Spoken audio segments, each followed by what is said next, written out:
Hello everybody, my name is Connor, and welcome back to the Paleopage.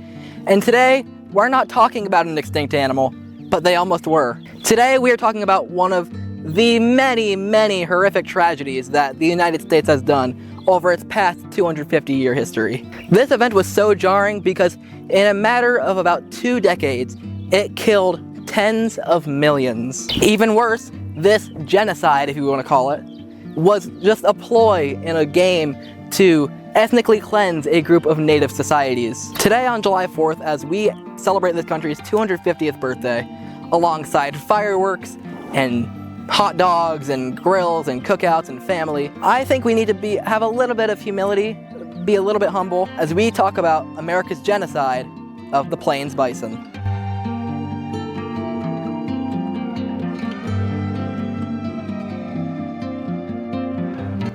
Hello and welcome to my little library, in a place that I like to call the corner of my room. While past Connor went out into the field of Cherokee Valley Bison Ranch to get a first-hand look at how amazing these animals are, I decided to stay here to tell you the true story of what happened to the bison in the 19th century. Please buckle in, it is a very sad story. But before we understand what happened to the bison, I think it's really important that you understand what a bison is. You see, this is a buffalo. This is a bison.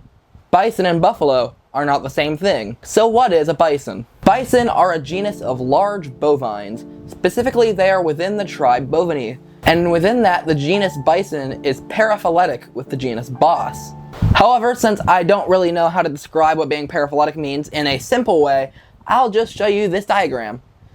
It's always so much easier when it's drawn out for you. Also, the closest living relative of the bison is the yak. So, you know, that's neat. Anyways, all this to say they're like a type of cow. The genus Bison first evolved in Eurasia. The earliest known members of the genus were from the late Pliocene to early Pleistocene, roughly between 3.4 and 2.6 million years ago, with Bison sevalensis being found in India and Bison paleosinensis in China. Bison were thought to have crossed into North America roughly 195 to 135,000 years ago. We're fairly certain that the species that first made it into North America was the steppe bison, or Bison priscus, who, as the name heavily implies, once occupied a large part of the Mammoth Steppe, and then crossed into North America over the Bering Strait land bridge.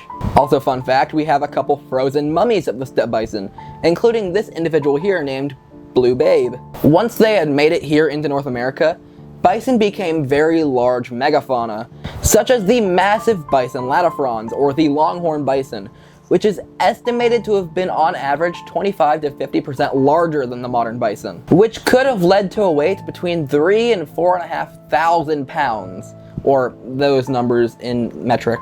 However, about 12 to 13,000 years ago, the Ice Age started to come to an end, or I should say the last glacial maximum started to come to an end, because we're still in an Ice Age. We have ice on our poles. Maybe not for much longer, but however, as the Earth and the Northern Hemisphere started to warm up and melt a little bit, a majority of the Mammoth Steppe biome started to disappear, and along with it went all of the grasses that many species of megafauna and large mammals needed for food, including the large bison species. However, in some places there were plenty of grasses for massive herds of these bovines to graze, one place in particular being the growing prairies of western North America. Today, only 2 species of bison survive, one of which lives in Europe, and believe it or not, it's called the European bison, but also sometimes known as the Wisent, or Bison bonasus. We also have a species here in the States, of course, and you'll never guess what it's called. The American bison, with a creative binomial name of bison bison, is also further split into 2 different subspecies. Further up north in Canada, we have the wood bison, with the trinomial name Bison athabascae. But the species that lived throughout the majority of North America, from the Rockies to the Appalachians, from Canada down to parts of northern Mexico, is the unfortunate star of today's episode, the Plains bison. Also, you will not believe its full trinomial name. Remember, its genus name is bison, its species name is also bison, and its subspecies name, brace for impact, you might want to sit down for this, bison Bison, which from here on out we'll simply refer to as just bison or plains bison, despite not being as large as its prehistoric relatives like Bealatifrons, are still insanely massive animals, reaching between 9'4" and 11'6" in length, and anywhere between 700 and 2,600 pounds. Or, that in Lost the Space Race. With males tending to be on the larger side. There potentially could have been bulls estimated to weigh up to 3,000 pounds, but the largest actually recorded bull that I could find was just under around 2,800 pounds. Now, to better explain bison biology than I ever could, let's turn back to Field Connor, who is currently sitting down with Carrie and Jared Starr, people who actually work with these animals on the daily. Alright, starting off, how old do they get at their oldest? Well, we have a cow that's 18 years old and just had a calf this year, which we were totally not expecting. So typically 18 to 20 plus years, depending on their diet and things like that. Is that sort of like the max captive age, and is the wild one a lot shorter? They're a little bit longer in captivity than they are in the wild. We did know of a place here locally that had a cow that was 29 years old with a calf. So I would say probably another 5+ years over in captivity over in the wild. What does their sort of diet look like? What do they eat? Do you feed them anything? So in the summertime, they're eating this beautiful salad bar of pasture that is out here, and they are grazing typically May through October, November time frame. And then in the winter, we feed hay that we source locally. So we have a farmer that makes 90% of the hay for us. He makes all of his hay and we buy it. And then whatever we need above and beyond what we can get from him, we buy from another local farmer. And that's just local grass that's harvested, dried in hay form. And so it's all the same type of forage, but it's just in dried form. And what about sort of maybe supplements you give them even? So we do give them a buffet style mineral that would mimic what they'd be able to get in the wild. In Ohio, our soils are deficient in selenium, so we definitely have to give them that. And then they also use a lot of copper and a few other minerals. But we give them that so that way their hair coat stays good, they reproduce and things like that. Now they are born in the spring. When does the mating season happen? Usually July, August time frame. So we're coming up on the mating season. And what sort of behaviors do you see around that time? That's a time, calving time, you want to stay out of the pastures because the mothers are fiercely protective of their new calves. I would say that almost any time, that's the most dangerous animal in a bison herd is a mother with a young calf. Now, breeding time frame, stay away from the bulls because starting in July, the bulls almost stop eating. They are very single-minded, and they are full-on breeding at that time frame. And you see a lot of behaviors. So the bulls, we talked about wallows earlier.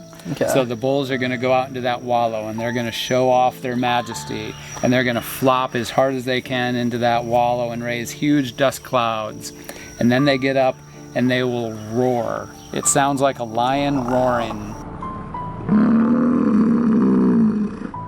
And they'll walk around the pasture sometimes with their tongue hanging out, just roaring.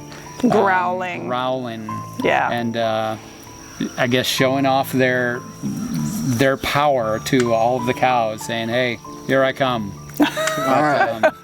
It's that time frame is really interesting, and they court the females until they're bred. And you can watch this. They'll be with one cow or heifer, whichever the case is, and they'll stay with them right by their side until they're bred, and then they go to the next one. They do the same thing.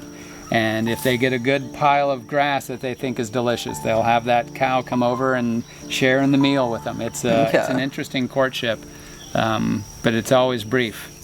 And is there any maybe like conflict between males during this time? There is. In fact, right here at the corner of the driveway, Carrie and I take our morning walks, and we go out the driveway and out onto the road.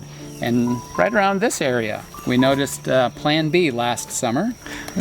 In this area, And what happened is in this fence, this pasture over here behind us, there was some breeding competition overnight, and our previous herd bull pushed Plan B right out of the pasture, broke a few posts off, and said, "I'm top dog, top bull," essentially. Okay. And anyway, really quick, we got Plan B right back in the pasture, but there is competition. How large are the calves when they're born? They weigh 40 to 50 pounds when they're born. Okay. So usually like your heifer calves, your girls, are going to be a little bit smaller than your bull calves. And when they're born, they're a red color, kind of the color of your shirt. Okay. They call them red dogs. They're small like that. That way they are easy to come out of the mom. Okay. So. And the color. And the color. So you see out here in our pasture, we've got some seed heads on these grasses. Okay. They blend in with those grasses. And so the moms, like out on the prairies, they have also red grasses. They would be hiding the calves kind of in those grasses. Okay. And so they would blend in and be safe from predators. So sort of like the deer of the spots, it looks like the light of the forest. Yeah. The red Yep. is to blend in. Yep, Okay. exactly. Now, how long are they calves? How long does it take for them to like mature? So at 1 year, so all bison get a year older in May, whether they were born in July or whether they were born in May. That's like the unofficial birthday for bison.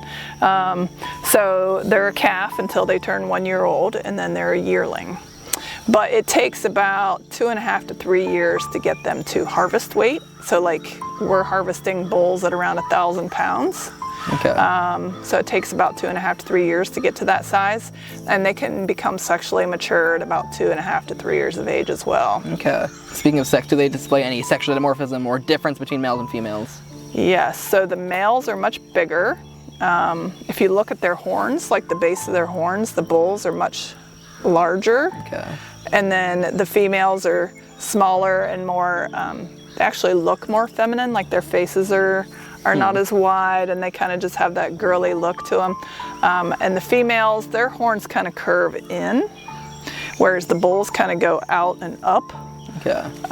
You know, you'll get some changes to that, and like Plan B, his horns have started to curve in a little bit as well. But that's typically the main differences. They all have horns, they all have the same basic kind of coat, but the bulls Okay. just get Same hump. same hump. Yep.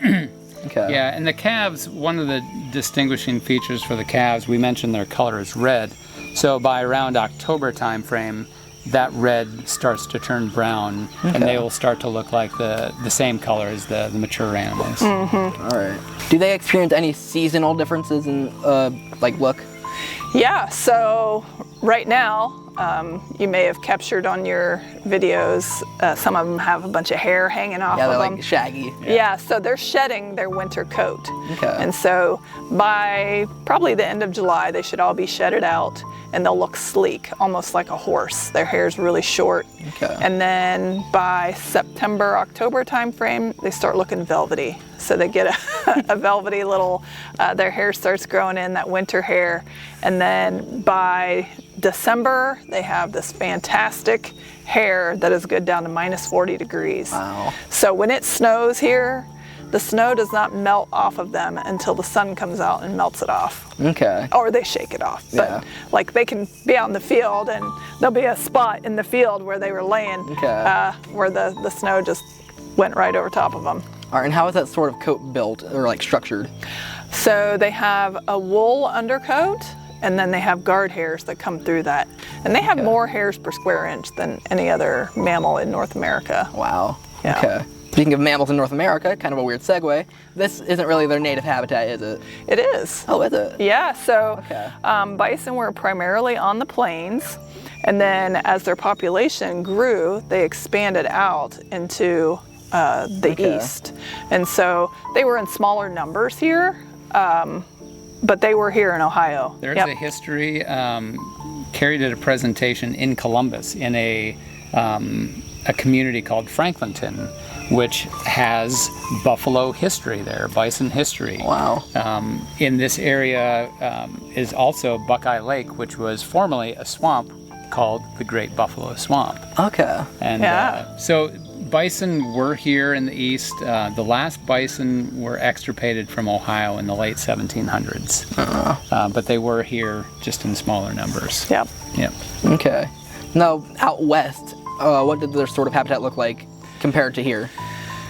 So they call out west the Big Sky Country, so there's not a lot of trees, but back east here, I call it Big Tree Country. Okay. So we've got the rolling hills, and the major difference is out west, it's a lot more of a dry climate, and in the east, it's a more wet climate, so we get a lot more rain. So here in the east, you can support a lot more animals because there's a lot more grasses. Okay. Now out west, the rolling plains and whatnot, the grasses are a lot more nutrient dense, being dry, so they eat those, and it's just a lot less, so it takes a lot more grasses to sustain the bison. Got it. So here in Ohio, our stocking rate is 1 animal per acre. Out west, it's how many acres per animal do you need. Okay. So One yeah, animal unit. 1 animal unit, so that's like a 1,000-pound animal. But yeah, out west, on the plains, you drive out through there, and the prairies, that was their main habitat. Not a lot of trees and things like that. Drier. And one of the big challenges between the west and here is out here, the humid climate, we also have a lot more parasites. So the moisture does contribute to more health challenges for the animals as well. Okay. So some of the struggles that we have here with internal parasites that we talked about, how we can use a dart gun, for example, to treat. Okay. They have less of that in the west because it's more of an arid climate. Okay. Yeah. With some things like ticks here as well. Yeah, and also a lot more space. So you don't have 5,000-10,000 acre spreads here where bison are grazing. You have 25, 50 acres, 100 acres, 200 acres is a really big operation here. Okay. Where out west, it's common to have thousands of acres for your bison to roam, which also means that they're not covering the same ground quite as frequently. Yeah. Yeah, and in the wild, humans, they were able to roam and not return to a grazing area for maybe a year or 2 years. So they wouldn't have grazed over top of the same grasses. They wouldn't have been exposed to those parasites again, because they would be like, I'm not coming back there until, Okay. that material is Yeah. decayed, and yeah. Thank you, Past Connor. Thank you, Carrie. Thank you, Jared. You guys did wonderfully. Prior to the arrival of Europeans in North America, bison are thought to have lived on the plains in the tens of millions. Lower estimates say somewhere between 20 and 40 million, and upper estimates say somewhere close to 60 million animals. But still, lots of bison, lots and lots and lots, and tens of millions of bison. These animals also had a very strong connection to another group of mammals that also came over to North America along the Bering Land Bridge, that of course being humans. Indigenous groups and tribes throughout North America had a very unique and special relationship with these massive animals for thousands of years. These animals not only were the main food source for many groups, but they were also the source of tools, clothing, and numerous other goods. When these groups killed a bison, they respected the animal and its life by using every part they could. Alright, so I have a bit of a list of things they used different parts of the bison for. Let me pull it out real quick. Okay, so anything that could be eaten was, believe it or not, eaten. Hides were made into clothes, teepees, boats, moccasins, bedding, saddles, and numerous other things. The bladder was made into storage bags that sometimes even held water. The bones and the horns were made into tools, cups, and even toys. They used the fur to make things like rope and even stuffing for dolls. The sinews were used for bowstrings and thread. I could go on, but I think you get the point by now. Even when natives killed numerous bison in the infamous buffalo jumps, where herds of bisons were spooked and corralled off a cliff or an outcropping to be harvested in mass, not a single piece of the animals that were killed went to waste. Again, these animals were respected by the indigenous groups as part of nature, but also it was the things that they would have needed anyway, so really why would they waste anything? However, native peoples relied on bison for much more than just food and supplies. These animals were crucial to most groups' spirituality, culture, and faith systems. Numerous groups had bison central to their religion, including but not limited to the Crow, the Cree, the Arapaho, the Ute, and the Lakota. And I'm so sorry if I accidentally mispronounced any of these. I promise that's not my intent. I'm just dumb. The Lakota word for bison is, and I hope I'm not mispronouncing this, again, if I am, no disrespect, I'm so sorry if I am, Tatanka, which roughly translates to he who owns us. The Lakota had an origin story of the bison where the natives were in underground caves, and the bison, like a few of them ran out and they were turned into bison, and then they came to the cave and said, "It's safe, we'll take care of you," and lured the Lakota out of the cave onto the earth. So the bison said, "We'll take care of you, just come out of the cave." And anyway, and there's a lot of different stories about bison being integral in the assimilation or the natives being on the earth. The hunting of bison would have also been a big community effort, bringing people of said communities together, strengthening bonds with each other and the land itself. So suffice it to say, the bison and the indigenous human tribes had such a strong connection. However, disaster would soon come for both the native peoples as well as the bison, as on the 12th of October in 1492, a trio of large Spanish ships made landfall somewhere in the Bahamas. And aboard one of these ships, of course, was Christopher Columbus. And with his landing in North America, he changed and arguably sealed the fate of North America, its peoples, and its species forever.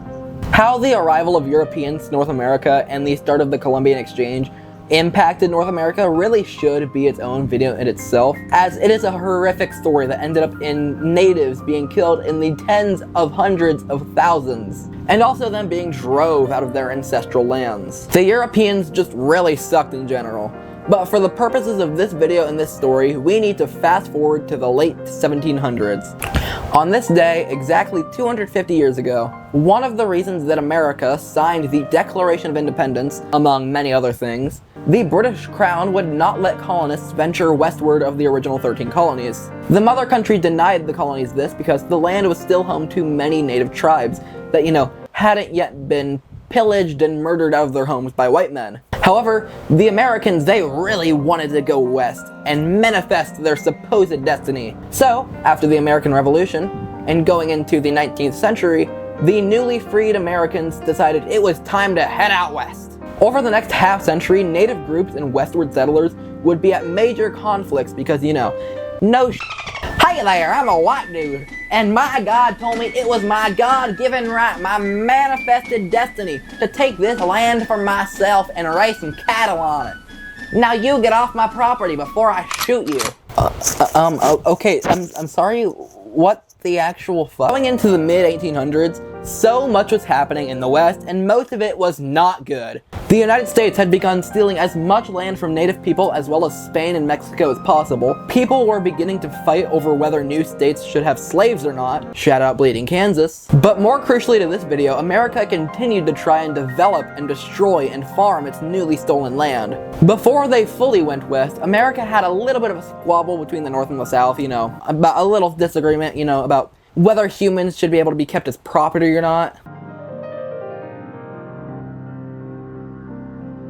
After the Civil War, though, westward expansion continued in full force. Starting in the late 1860s, the federal government decided, oh, guess what?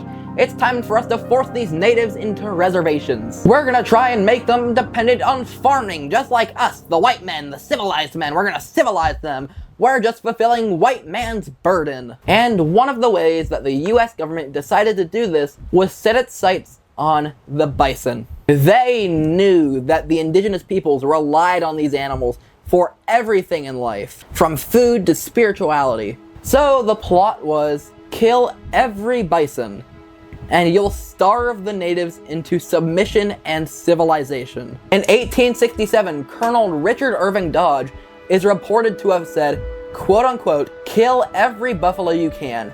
Every buffalo dead is an Indian gone. A bit later, in 1873, within a report by the Secretary of the Interior, Columbus Delano, to President Ulysses S. Grant, he wrote the following: "The civilization of the Indian is impossible while the buffalo remains upon the plains.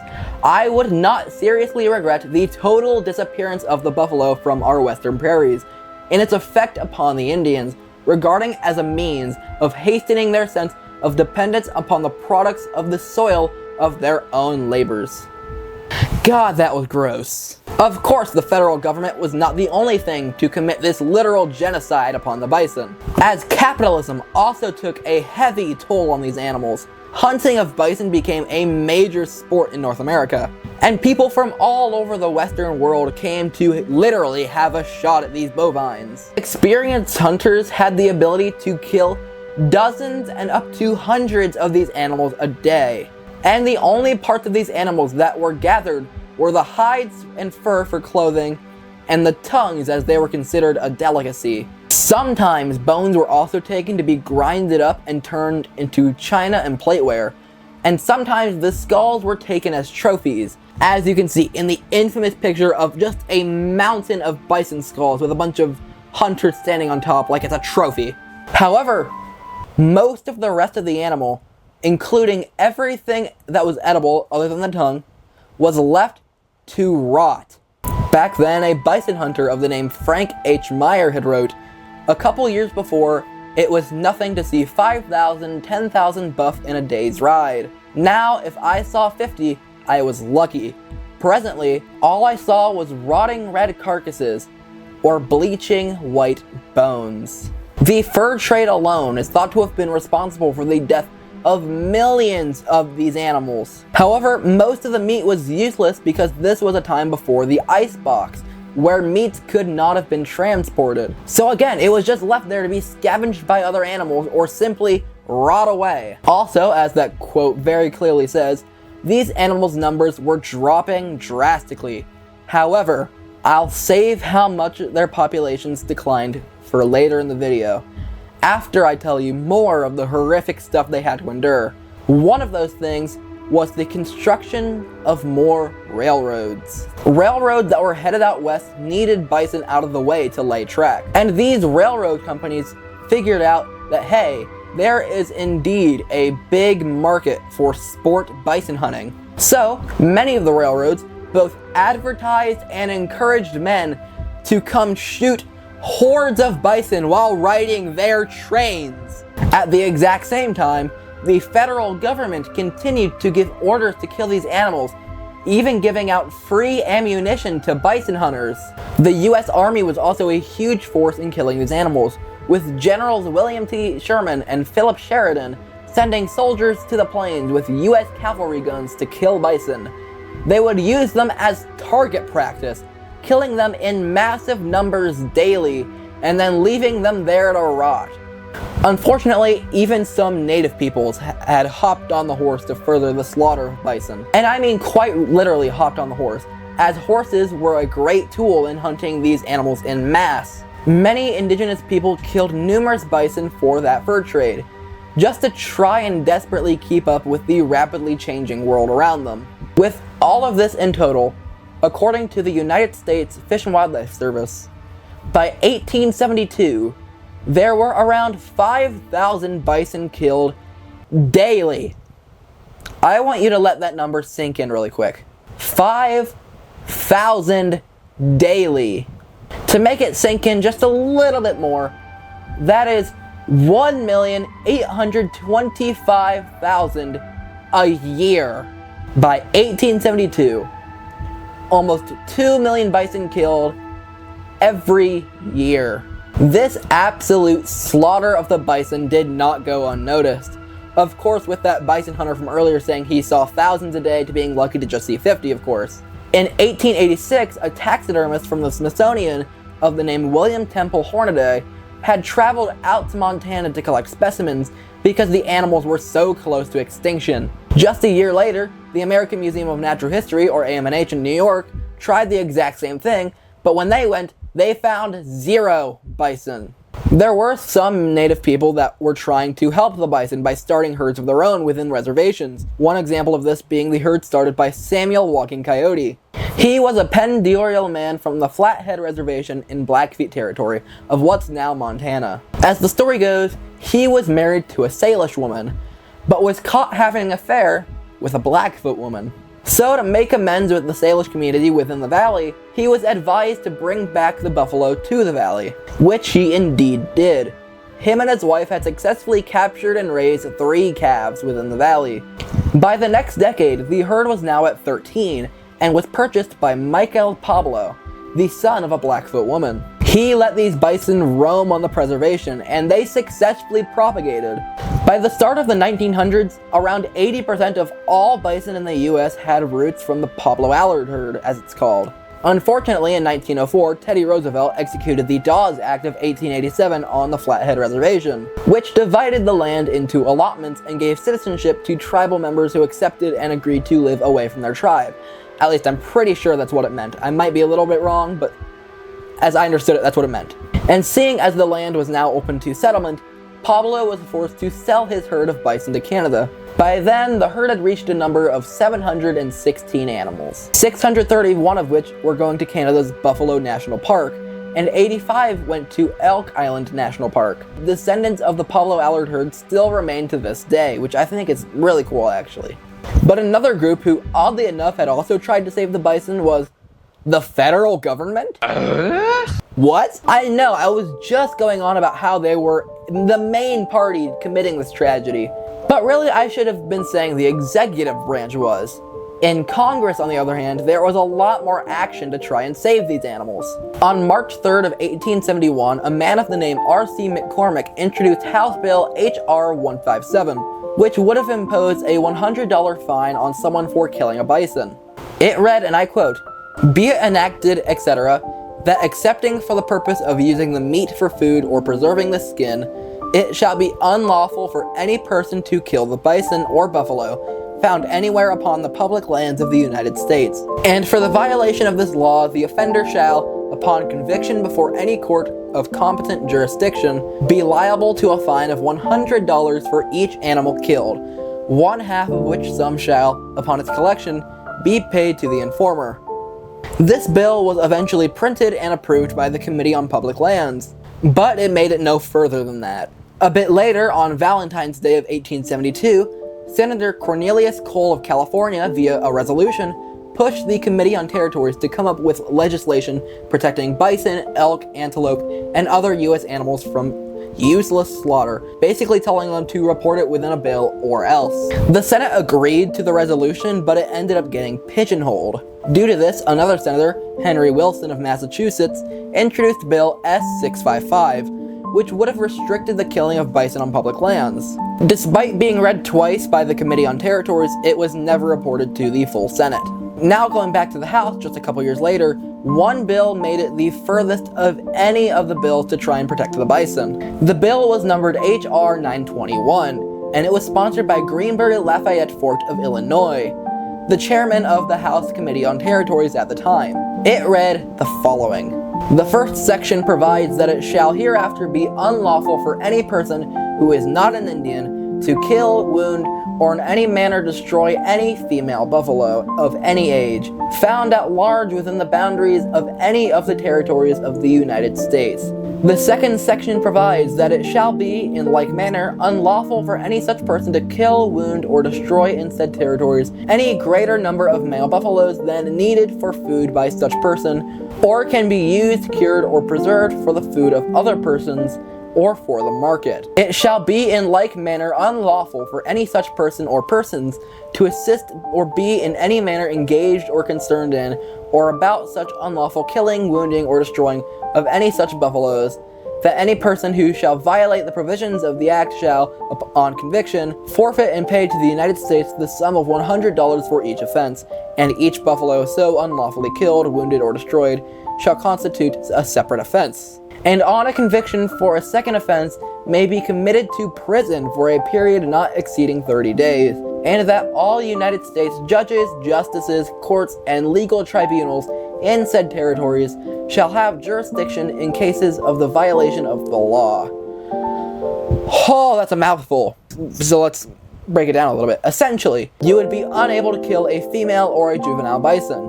and you were unable to kill a male unless you were killing it for food. And if you get one offense, you get fined $100. Second offense, you're going to prison. This bill did, however, have some opposition, including from fellow House member Omar Dwight Conger of Michigan, who basically said that such a bill would be useless as the fate of the bison was already sealed by westward expansion. The full quote is actually a lot more disgusting, reading, "There is no law that Congress can pass that will prevent the buffalo from disappearing before the march of civilization. There is no law which human hands can write. There is no law which a Congress of men can enact that will stay the disappearance of these wild animals before civilization. They eat the grass. They trample upon the plains upon which our settlers desire to herd their cattle and their sheep. They range over the very pastures where the settlers keep their herds of cattle. They destroy the pasture. They are as uncivilized as the Indian." God, that was also so disgusting. Despite this opposition, on March 10th of 1874, House Bill H.R. 921 passed in the House with 132 votes for yes. Do note, none of the votes for no were counted, but still, it passed. Just a couple months later, on June 23rd, also 1874, the bill also passed in the Senate. It came so close to becoming a law, but now it had to make it through the executive branch. And President Ulysses S. Grant used his pocket veto, effectively stopping the bill from becoming a law. The executive branch hated this bill, still wanting to rid the native peoples from the West. There were a couple more actions following this, such as the exact same bill, just now named H.R. 1719, but none of these really made as much of a move as H.R. 921. There was, however, some state-level legislation being passed to protect the bison, such as in Nebraska in 1879, New Mexico in 1880, and the Dakota Territory in 1883. There were some debates in Texas, but it never came to anything. But Texas did debate on it. But it would not be until 1885 that Congress was finally able to pass a law prohibiting the hunt of endangered species, including the Plains Bison. And there was also a bill in 1894 that outlawed the killing of animals in Yellowstone, where by this point had one of, if not the last remaining wild herd of Plains Bison on the planet. These two laws are finally what stopped the slaughter of the bison. However, by then, the damage had already been done. Effectively, the executive branch of the federal government had completed their goal, having forced nearly every native person into submission, to either be civilized or to live on small reservations, and greatly erasing majority of their way of life. As for the bison, it was arguably even more devastating. I won't say for sure, but it could be argued. Remember when I said there was once 30 to 60 million bison in the US, somewhere in there, somewhere in that number? Well, after just a couple of decades, it is estimated that this number had to become just around and probably under 1,100 animals. Only 1,100. And again, this is one of the higher estimates, with the actual number likely being much, much lower. Of those, it's reported that only 23 wild bison remained, being that final lasting herd in Yellowstone National Park. Oh god, any story of extinction or near extinction is always sad, and especially stories like that of the thylacine or the dodo, where they are at the merciless hands of humanity. However, this slaughter, or let's be honest and call it a genocide, not only brought herds of animals that once numbered in the tens of millions to near extinction, and not only did it take place over less than 50 years, but it was also fueled by humanity's greed, bigotry, and hatred for one another. This video has been, I won't lie, really rough for me to work on. While it was definitely fun in some regards, especially going out to film with real bison and Carrie and Jared Starr, they were awesome, it has also made me so disgusted to think that we as a nation once did this. The United States government once did this. What's even sadder is that this is only one of the many monstrosities that we have done. We of course talked about slavery a little bit earlier, but there was also the encampment of Japanese after Pearl Harbor, or maybe the litany of horrible things we did during the Cold War and the Red Scares to numerous people, or even Jim Crow laws that continued racism past 1865 and that still have ripple effects to this day. And you know what the worst thing is? We haven't changed. Just earlier this year, in like February, I don't even remember, the current presidential administration declared a critically endangered species of whale, the Rice's whale, a national security threat so they could take away protections for it and other species in the Gulf of Mexico, so they could drill for oil without regulation because of a war that they started and just recently basically lost. We still exploit and pillage and destroy our natural resources and habitat. Why? In the name of wealth hoarding and development and hatred for others. That's why it's so important to be humble about ourselves and this nation, especially today on July 4th. Only when we understand our history, we are able to change for the better. And if people do not know the horrors of our past actions, then they will be complicit in the furthering of the destruction of our home planet and our fucking species. Hey, you know, it's a good thing people are learning about this. We have such a good public education. Oh wait, it got f***ing defunded. However, despite the doom and gloom message I just said, the story of the bison does not end in tears or sadness. Because of course, we still have bison today. This is a testament to not only the resilience of these amazing animals, but also it's thanks to efforts of people all across North America over the past 150 years. One of those efforts we already talked about was the Pueblo Allard herd, which again propagated over 700 animals. There was also the funding of the American Bison Society in 1905, which helped establish herds in the National Bison Range in Montana and in the Fort Niobrara Wildlife Refuge in Nebraska. Within Yellowstone, the work of conservationists is thought to have increased the herd size from just a few dozen to about 3,000 by 1990. And likely the herd even exceeds this by now. There were also plenty of other native efforts to restore the bison, starting after the 1934 Indian Reorganization Act, which brought an end to the aforementioned allotment system. In the latter half of the 30s, the Crow obtained a couple of the Yellowstone bison to start a herd, which by the 60s numbered over 1,000 animals, and they had over 24,000 acres to roam. This herd had so many animals that they often accidentally wandered outside the reservation, despite the Crow's best efforts. However, around this time there was the implementation of the termination policy by the federal government, which was aiming to try and finally end tribal autonomy and to cleanse Native Americans of their ways yet again, because why would the federal government not be doing something evil? This, alongside a scare of bison transferring to cattle a disease called brucellosis, which causes bovine to stillbirth, made the federal government eradicate this entire herd because, you know, again, why wouldn't they be doing something evil? There was another attempt in 1991 when representatives from 19 different tribes gathered for a meeting with the U.S. Fish and Wildlife Service. This meeting ended up forming the Intertribunal Bison Cooperative to get funding for tribal bison restoration.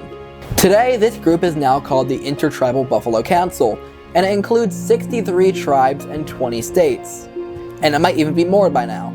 Probably is. This group has successfully restored over 20,000 bison, and they pushed in 2016 for President Obama to sign the Bison Legacy Act, successfully making the Plains Bison the national mammal of the United States. Even today, many tribal groups continue to advocate for bison conservation, including the Northern Tribes Buffalo Treaty, which this year has celebrated its 12th anniversary. Congratulations to them. It is guesstimated today there are somewhere between 500 and 700,000 bison in North America, located either within private or tribal ranches, or being in the massive Yellowstone herd. However, bison today still face some serious threats. One of these is cattle farmers who are still scared of the disease brucellosis. Big industry using their influence to affect. And also another one would be the scare of the disease that causes the still. Yeah. Can you explain sort of what that is, how it works? It's not nearly as scary as it was that we read in our initial Bison Producer's Handbook. It was one of the things that we were terribly nervous about. It's not very common. There's other diseases that affect bison, Mycoplasma bovis. bovis. That's more out west. But these are not diseases that are completely devastating the industry. It's something that you need to be aware of. There are a few other diseases as well, but again, good practices, being good management practices can help keep those in check. But they're not I think, as big of a factor on the bison and future of bison as some of the other things we discussed. Okay. Yeah. Has there ever actually been a case of a bison transferring that to a cattle? Not that's documented. Documented. Okay. So it's a bit of a scare for nothing. Yes. Yeah, there are cases of wild elk, actually transferring that to cattle, but not bison to cattle. Just wild, because they're the ones that are related. It is wild, and I think again we go back to industry influence. Elk are not a huge farmed animal, so there's not as much risk or threat to the beef industry from elk going out and competing for those grazing lands, but there are for bison, and I think that is sometimes used as an excuse, a scapegoat. And in fact, it was cattle that actually gave brucellosis to bison. Oh, okay. Cattle barons are unfortunately very loud voices within policy surrounding bison, whereas native voices are much less heard, despite the fact, they have hundreds more, maybe even thousands more years of experience with bison than anyone else. I don't know, maybe you should listen to them. In a copy of Indian Country Today from 1999, someone of the name Winona LaDuke had wrote, "Absent are the people who actually know the buffalo, the Nez, Perce, Blackfeet, and Crow, and others whose treaties encompass part of Yellowstone National Park, or the Winnebago, Ho-Chunk, Lakota, Anishinaabe, Kiowa, Grosvenor, Cheyenne, Shoshonebannock, and others." I hope I said all those right. I'm so sorry if I didn't. Whose spiritual practices, cultural practices, languages, and lives are entirely intertwined with the buffalo. To us, the buffalo is the western doorkeeper, the elder brother, the great one. A horrifying example of this disrespect for bison and native peoples was in March of 1997, when 1,084 bison were killed by the federal government because of a brucellosis scare. When a group of tribe leaders had gathered to pray for these lost animals near Gardner, Montana, the ceremony was interrupted by the sound of distant gunshots. The Lakota elder, Rosalie Little Thunder, went to investigate and found, less than 2 miles away, Montana Department of Livestock agents had killed 14 bison. When she went across the field to pray over these animals, she was arrested and charged with criminal trespassing. Little Thunder later stated, "They shot the buffalo because we were at that place on that day at that time." Now, I know that 1997 was almost 30 years ago. It's 29 years ago, in fact. But these brucellosis scares are still happening today, despite the no confirmed cases of a bison actually giving brucellosis to a cattle. And still, native people have such a small voice in the world of bison management. So, what can you do to help protect these amazing animals? What can people at home do to advocate for these amazing animals? Well, visit bison ranches. Really try a bison burger. Enjoy something has to have value for it to stick around, for people to support that. And one of the greatest ways to support bison is honestly to eat bison. You're supporting local ranches, you're supporting the restoration of bison. If you're not a meat eater, you don't need to do that, but you can go visit a bison farm. As you know, we've got teepees back here, so we can have people come out and enjoy our bison ranch, enjoy viewing the bison without having to actually enjoy a bison burger.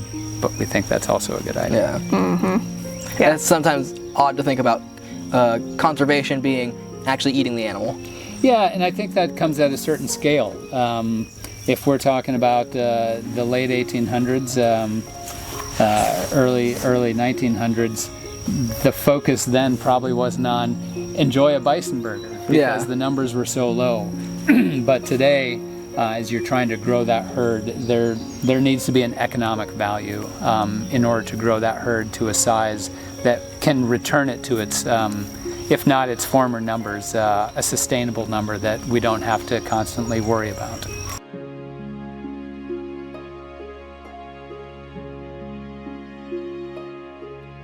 Also, make sure to support native peoples and their advocacy for these animals. While the world no longer has anywhere near the tens of millions of plains bison it once did, we still have some. So let's continue the work to help keep these gorgeous animals around for as long as we can. Oh, now we come to the end of the video. A bit more of a sad video, but the topic I felt was important, and it was something I absolutely needed to talk about, get off my chest. Especially today on the 4th. I have to give a massive shout out and thank you, of course, to Carrie and Jared Starr of the Cherokee Valley Bison Ranch right here in Ohio, just south of Newark, like 20 minutes away from Newark. You both were amazing to meet. You gave us such a wealth of information and knowledge and insight that we would not have gotten with just a couple papers and articles. If you wish to check them out, I will have links to their website in the description. Also, the full interview I had with them was around an hour or so long, so I was unable to put it all within this video. So if you want to check it out, it will be a separate video released in its entirety sometime after this video's release. I highly recommend you check that out when it's out. Check them out in the description link. And again, I cannot thank these two enough. They were amazing. They even gave me this little piece of flint from Flint Ridge. That's awesome. All right, and one final question for you guys. What is your favorite dinosaurs? Well, my favorite dinosaur is the Brontosaurus, because they're big grazing animals just like our bison. All right. I was going to say the same, but just to be different, I've kind of been partial to the Triceratops. Oh, all right. Yeah. Big horned animals. Yeah. Yeah. And you, ma'am, what is your favorite dinosaur? Thank you for your very insightful answer. I also want to thank the small film crew of Just Friends for coming out to help film these amazing animals. And I also want to give a huge shout out to the person who helped me research this video and helped point me in the right direction when it comes to governmental and historical papers. I'm great at scientific papers, no idea where to start when it comes to things like policy and that, so thank you so much to them. They wanted to remain anonymous for this, that's okay, but still thank you so much. And finally, I want to thank you for watching. If you enjoyed this video, then please feel free to leave a like, as it not only tells me to make more videos like this, but also pushes these videos into the algorithm so someone doesn't have to watch a bunch of AI-generated slop, and instead they can watch some educational content. If you want to get to know me a little bit more for whatever reason, then feel free to follow my socials or join my Discord, also linked in the description. And lastly, if you are like me and you like paleontology and dinosaurs, and for this video, history, then please subscribe for more. I hope to see you next time, and hope you have a safe and happy 4th of July. Oh god, now we're gonna do some credits. Control-Shift-C, that's words in the script. 5202. The 2 is actually the title, so, whoa, that's weird. 5200 on the dot, wow. I'm gonna get a little bit closer and show you this. Flint is really cool. It comes from Flint Ridge. The lighting over in this corner is really bad, so you probably can't see it all that well. There you go, that's a little better. It goes up on my shelf next to a trilobite and a coprolite. I gotta show you my shelves. Yeah, I gotta show you this shelf. This shelf is really fun. It's my favorite shelf. Okay, so we got a Creative Beast Studio Cyber Wars, I think it's called, Dilophosaurus. We have 2, what are they called? Recur figures with the Stromer, the Spinosaurus. We have Osborne, I think, the T-Rex. We have the T-Rex skull cards. We have the Myosaur caudal vertebrae process. Got a Mosasaur tooth in the back. We have another Mosasaur tooth over here. There's the coprolite. Here's a little signage I made for it. Little Allosaur walking by. There's a trilobite from Morocco. There's a cast iron Stegosaurus skull. There's a little Mosasaur next to my tooth. There's another Mosasaur tooth. Those are both from Morocco. We got Hammond collection stuff. I love Carnotaurus. It's so cool. I think the credits have probably ended by now. So, you know. Bye!